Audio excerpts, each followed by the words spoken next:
They're bringing humanoid robot teachers into the classroom. Check out Sally here. That's her name.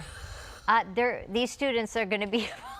See, Sally would give me nightmares if I was in first grade. I make emotional connections by learning your preferences. This AI robot teacher is going to be used in an upstate New York school as a humanoid teaching assistant. Sally the robot will be teaching at the Salamanca City Central School District located on the Seneca Nation territory as a teaching assistant. Her arms, hands, and face will be able to move, but not her legs. Ew. The robot will operate with strict safety measures that includes no facial recognition, no recording capabilities, and will be programmed exclusively with the school's curriculum. One of the other horrifying things that the district happily promotes about Sally is how inexpensive she is. $57,000, less than a human teacher. The national average salary is about $74,000, but for this area it tends to be a bit less since this is a rural area. And with teacher turnover already being high in the state, schools should be paying teachers a higher wage to stay. But don't worry, the superintendent assures teachers that they won't be replaced by robots. Sally is meant to enhance STEM education, especially because she's meant to help 11th and 12th graders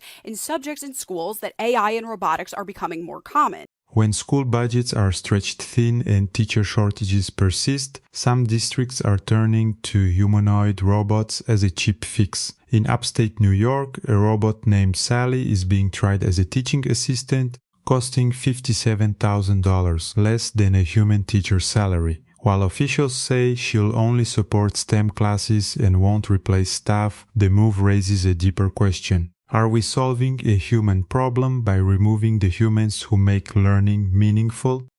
Remember when you and I went to school with human teachers? Well, Salamanca City Central School District in upstate New York has added a $57,000 discounted humanoid robot named Sally to one of its classrooms this fall. Realbotics, the parent company that made Sally, also owns an LLC called Abyss Creations LLC, which literally manufactures. And if you look at the comparison between the two, they look relatively similar. One just seems to have more clothes. They swear that these robots are completely different, that they're built by separate teams, and not a single blueprint, technology, or anything else overlaps. They say that there's very specific, strict safety guards with this robot, but this robot can still pick up on emotional cues. However, they say that this is going to be extremely limited. The real question isn't whether or not this thing is going to act out in front of all of the students. It's what happens when a child becomes emotionally attached to a robot? What kind of precedence is this going to set for future relationships? Are boys going to grow up and prefer a robot wife just because they might affirm every single thing that he might say? The school district says Sally is not replacing any human teachers. Instead, she's meant to work alongside them as a teacher's aide. But she does come with a price tag of about $57,000. The district also says Sally runs in a closed AI system. That means that she doesn't browse the internet. She doesn't record students. The district says no student data is transmitted back to the manufacturer. Well, that all sounds reassuring. But when AI comes into the classroom, I think parents should be asking three things, Brian. Who has the data? How is it protected? And can those policies change? It has silicone skin, long brown hair, facial expressions. You can see some upper body movements. I think she's teaching the kids to count on her fingers. I don't know. In what class is she teaching? School officials say the robots aren't meant to replace teachers. Instead, they serve as classroom assistants. It's part of a pilot program, and the company behind the robot say they hope to deploy a fleet of robot tutors. Wow. I'm Figure 3, a humanoid built in the United States of America. I am grateful to be part of this historic movement to empower children with technology and education. And here's the sales pitch. Imagine a humanoid educator named Play-Doh. Play-Doh will provide a personalized experience, adaptive to the needs of each student. Play-Doh is always patient and always available. Predictably, our children will develop deep critical thinking and independent reasoning abilities, and adapt in real time to a student's pace, prior knowledge, and even emotional state. Let's get into it.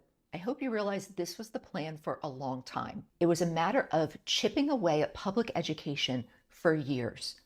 Over-testing, underfunding, pushing teachers out, ignoring the warning signs, breaking the system, and then replacing the humans who held the system together. And here I was naively thinking they would use video instruction to replace teachers, putting all the kids in the cafeteria or the auditorium or the gym and just showing instructional videos. Boy, they jumped right over that and went to AI robots. And people who aren't in public education or want public education to fail think that teaching is just pouring in content, and it's more than that. It's trust, it's relationships, it's getting to know your students.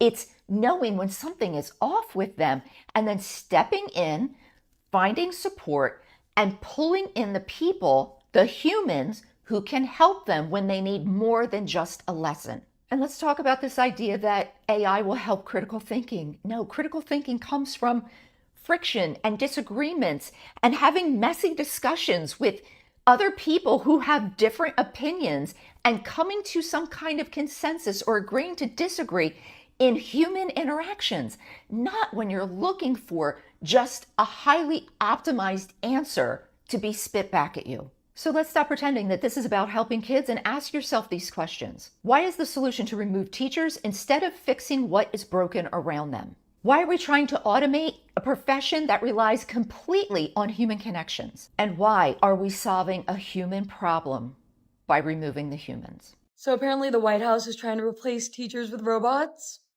Try it. Let's see how that goes. I see how these kids treat their Chromebooks. What do you think they're going to do to a robot? That robot is not going to last a week. I'd love to see a robot handle 5 kids shouting out at once. It would literally short circuit.